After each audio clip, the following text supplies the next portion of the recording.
ఇప్పుడు వస్తున్న ఎలక్షన్ లో ఏపీలో ఎవరు ముఖ్యమంత్రి అయితే బాగుంది? ప్రజెంట్ జగన్ అవుతారు.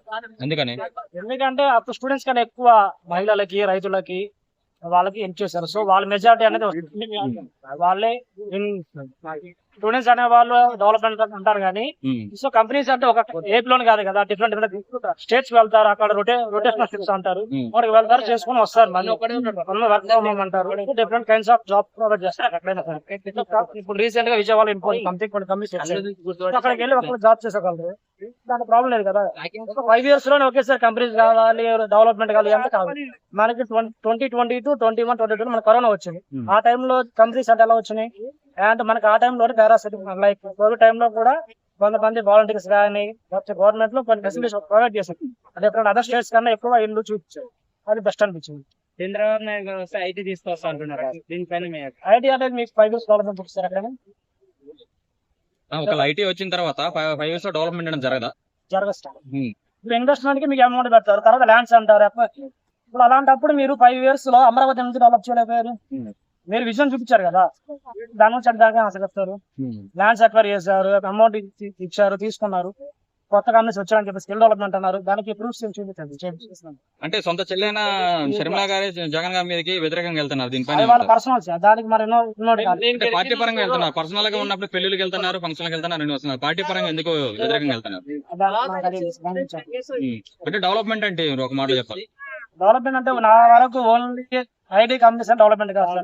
Each and every district schools, companies ఏదైనా సరే అన్ని ఉంటే డెవలప్మెంట్ అది. ప్రతి రైతుకి, మహిళలకి, యూత్ అందరికి ప్రతిదీ వెళ్ళాలి. సో అప్పుడే డెవలప్మెంట్. అంటే సంక్షేమ పథకాలు నవరత్నాలు ఇచ్చిన తర్వాత ఒక ఎడ్యుకేషన్ కి, ఒక వైద్యాన్ని చూసుకుంటారు, మిగతా మొత్తం గాలి వదిలేసారు. చదువుకున్న స్టూడెంట్స్ మొత్తం రోడ్ల మీద ఉంటున్నారని చెప్పేసి అంటున్నారు. చూపించండి. నేను చదివిన ఏపీలో, నేను అక్కడ లేను కదా, నేను ప్రజెంట్ జాబ్ చేసుకుంటున్నాను. నాతో పాటు 70 members చదివారు, 65 members different kinds of job చేసుకుంటున్నారు. 5 members ఉన్నారు, వాళ్ళు ఫెయిల్యూర్ బ్యాచ్ ఏదో ఉంటారు, వాళ్ళ ఓన్ తో అంతే కదా. నా బ్యాచ్ ఇప్పుడు చంద్రబాబు నాయుడు నెక్స్ట్ వచ్చేటప్పుడు ఫ్రీ బస్ ఇస్తా అంటున్నారు, 3 గ్యాస్ సిలిండర్ ఇస్తా అంటున్నారు, రైతులకి 5,000 ఇస్తా అంటున్నారు, స్టూడెంట్స్ 15,000 ఇస్తా అంటున్నారు. ఈ అప్పు భారం అంతా ఎవరి మీద పడుతుంది? ఫ్రీ బస్ చెప్పారు. ప్రజలు మన టీఎస్ లో చూస్తున్నారు. ఫ్రీ బస్ లోనే ఎన్ని గొడవలు అవుతున్నాయి. మా ఆడవాళ్ళకి ఇస్తున్నారు. లాస్ట్ టైం ఆడవాళ్ళే మాకు సీట్ లేదు, మా సీట్ గొడవ పడినాం. దానికి మనకి ఏపీకి అవసరం. అంటే ఈ సంక్షేమ పథకాలు, ఫ్రీ పథకాలు పెట్టడం వల్ల మొన్న మీరు న్యూస్ చూస్తుంటారు లేదు, 72,500 crores అయింది. ఇప్పుడు ఎక్స్ట్రా 53,000, మొత్తం ఎంత 1,27 crores ఎక్స్ట్రా అవుతుంది. సో దీని అన్ని బడ్జెట్ లో కవర్ చేయగలరా? ఆ బడ్జెట్ కి, రిమైనింగ్ బడ్జెట్ కి మీరేమన్నా కవర్ చేసి చూపిస్తారా? స్టేట్ ఎలా రన్ చేయాలి ఏంటి అనేది. ఫైనల్ గా 2024 ఎలక్షన్స్ లో ఎవరు సీఎం వస్తే బాగుంటుంది? జగనే సార్. కానీ లాస్ట్ టైం వచ్చిన మెజార్టీ రాకపోవచ్చు, ఎందుకంటే కొంచెం యూత్ అనేది కొంచెం నెగిటివ్ ఉంది. బట్ సీఎం జగన్ అవుతారు.